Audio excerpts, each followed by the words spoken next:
They are hoping to turn the tide in the Florida Panhandle. After high winds and waves from Hurricane Opal, the fish apparently swam away.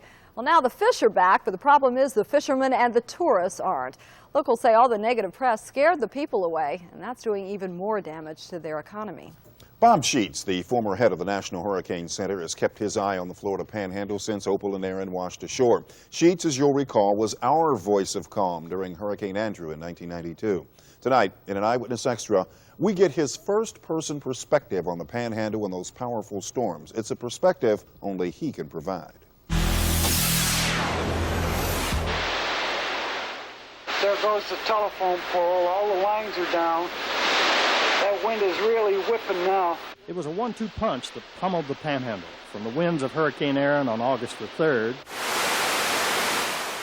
to the 15-foot storm surge of Hurricane Opal just 1 month later. The busiest hurricane season of record changed the face of the southern shoreline for years to come. Hurricane Aaron came along like a track like this, nearly parallel to the coast. So the winds were circulating around the hurricane like this.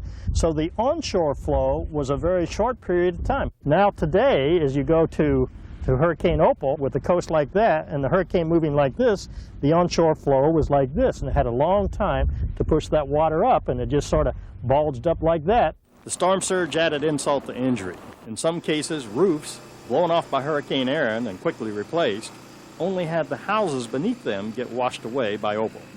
You didn't know you lived so close to the beach, did you? I tell you, I love having this waterfront property. Now, you had the roof replaced after Aaron, right? Yeah, that was about all I had gotten done. I took these before and after photographs to help show how storms have changed the shoreline in the last year.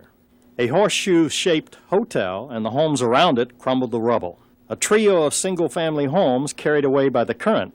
A trio of condos reduced to 1.5. As they predicted, if something like this happened, the sand washed away from under Undermined the foundation and broke it.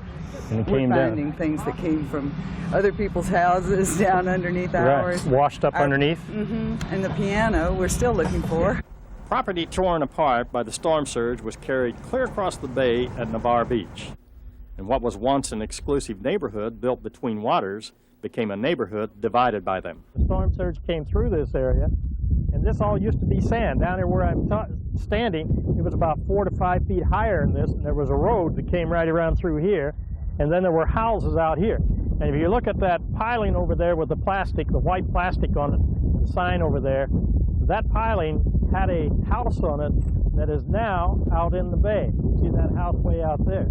Obviously, we can't always prevent such dramatic destruction, but we can learn from past mistakes. What we're seeing here is an example of codes that probably are being adhered to, but the codes are just not sufficient for where they're building. I mean, and that's the bottom line. There are many lessons here that are now exposed, important lessons in preventing future devastation.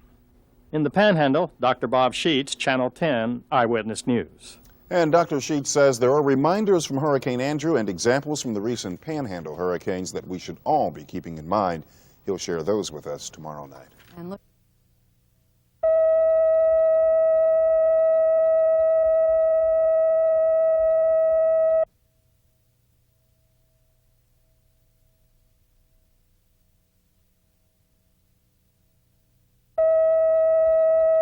One month ago this week, Hurricane Opal pounded the Panhandle. The damage she left behind has certainly renewed concern about building codes. And Dr. Bob Sheets, the former head of the National Hurricane Center, is urging all residents to learn from past mistakes. In this Eyewitness Extra, Dr. Sheets offers his rather unique perspective. It will take months to clean up and years to rebuild. Hurricane Opal's destructive power was not so much in its winds, but in its storm surge, and many homes weren't built to withstand it. On top of this was the concrete floor, and then the walls went up from here. You can see you're, maybe 8 feet, 5 to 8 feet above sea level out there. Well, you needed to be, in this case, the storm surge was 10 to 15 feet. Could have been as much as 20 had that storm retained its strength. And so you imagine the waves are about up here. 40 years ago, many of these beachfront properties were literally built right on the sand. This condo unit on Navarre Beach is a dramatic example. Basically, you see how it's tilted toward me. I'm standing vertical, and it's you can see that building is vertical. and it undermined here. You can see how it's scoured out. And in many cases, pure gravity held homes onto their foundations. How was this fastened, this wall fastened? What used to be a metal post here, and you can see the bolts had already rusted in too. In case after case, evidence of inadequate building codes and sometimes construction shortcuts are all homeowners have left. Look to see how this was fastened to the walls. In other words, you have those front walls. That's what held it to the front wall, one nail. Wherever this wall is that was here, obviously it was not very well constructed and connected up through there. And then the outside is this. This is mesh and stucco. So they put on styrofoam. That's what's behind all of this. The styrofoam may add thermal capabilities and the stucco a nice finish, but there's no solid strength in between. Also, there are lessons about attaching a roof that Andrew taught us so well. The clip held. So this top plate is here. But what didn't hold, here were the two-by-fours coming down this way, those studs, and what you should have is a strap that wraps over the top of that and down this stud and nailed into the side. Just a few extra cents would have provided up to 4 times as much strength. Certainly can see the need for being on pilings now. Right. That was something Ann Constance says her father realized years ago. Was 23 years ahead of his time. He had to fight To be able to with do the this, Island right? Authority because they said at that time, oh, that's going to be so unsightly. This photo I snapped in May of 1994 shows Ann's family home on the right. Today it stands as a testament to her father's foresight. But it's unlikely as many single-family homes will rise here again.